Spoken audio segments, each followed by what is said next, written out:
I thought that was the coffee. Holy sh! It's a good thing the coffee was on the gear. What up, y'all? I'm Datsunn, and I'm gonna make a beat using the Ableton Push 3 and my sample pack called Daydreams. So I've already picked a sample from the pack. It's called Thinking Back. I've got it in a simpler here, and I'm just gonna chop it. It's a pretty simple sample. I'm gonna make a simple beat today, but it's gonna be a live beat. So let's try breaking that process down as I'm making it. First thing I'm gonna do is do manual slice in simpler. So let's go for that. This is the sample.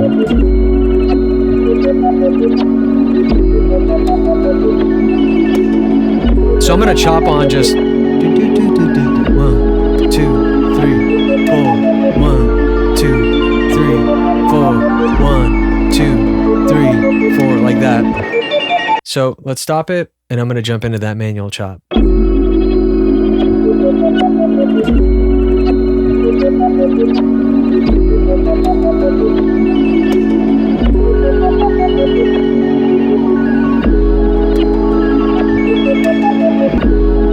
Let me nudge this one.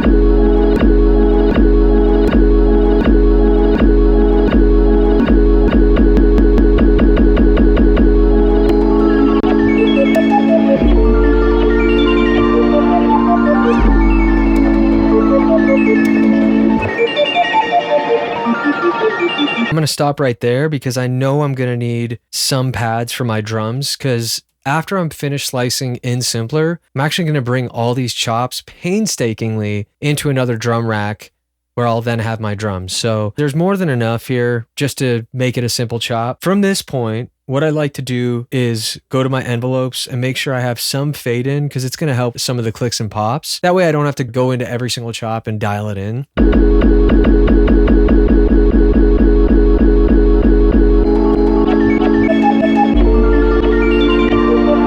And side hack, a nice soft fade in on your samples actually gives you kind of a pseudo sidechain. So if you're on a sampler that doesn't have sidechaining abilities, like a compressor that you can actually send signal to, just set the fade a little bit stronger and you'll kind of get that pumping effect. Now that I got the sample set here, I'm going to right click on simpler and slice to drum rack. And now we got these samples on a drum rack.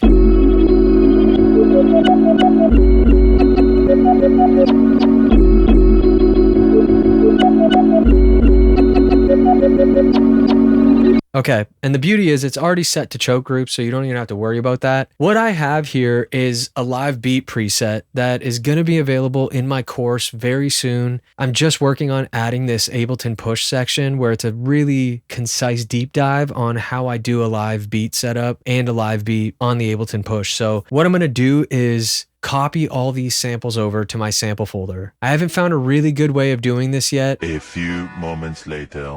Okay. Wow. That is something I need to figure out on how to transfer over one drum rack to another in a much smoother way, because that took way too long. Holy cow. Okay. We finally got all the chops laid out. I'm not going to overcomplicate the chop. We're going to keep it pretty straightforward just so that it's digestible and you can kind of understand the flow of it. So we're going to go straight through and I'm just going to start jamming along with the sample and see where it goes. Okay.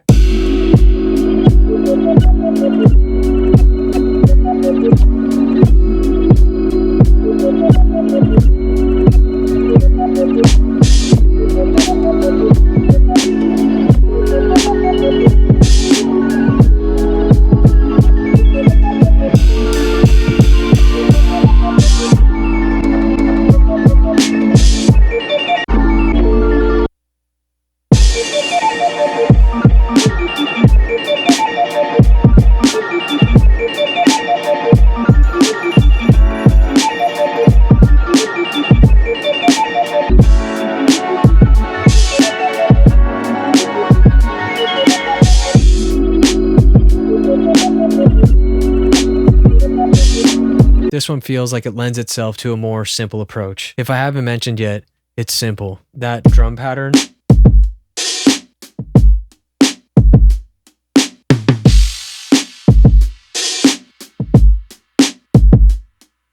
I'm not going to put too much more time into where this one develops just because it's kind of a jammer. I feel like I can just sit on it and sit in that loop for a bit. So I'm going to vibe out for a bit and see what I catch. But if you're interested in the sample I used in this, you can get it for free with the Daydream sample pack and some of these one shots I've got in other drum packs, all available on my website in the description below. Appreciate you tuning in with me. Let's vibe out on what this beat became and see what else it might grow into. All right, let's check it.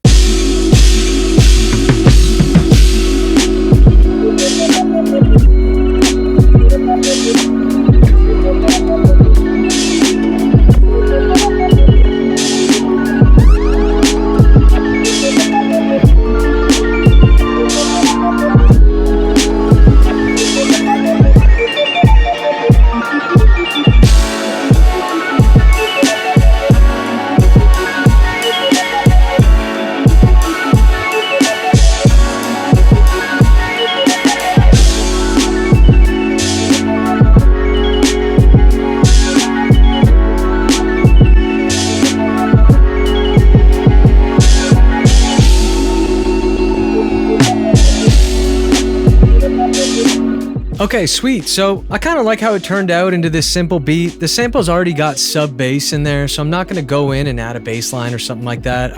I feel like there's some cool pockets in there. At the end of the day, not everyone is going to be the one that sticks with you, but it's such a good exercise to just follow through and make something. So today we did just that. We made a beat using one of my samples on the Ableton Push 3. I'm really looking forward to what the future holds with this. Until next time, y'all, appreciate you. Much love. Peace.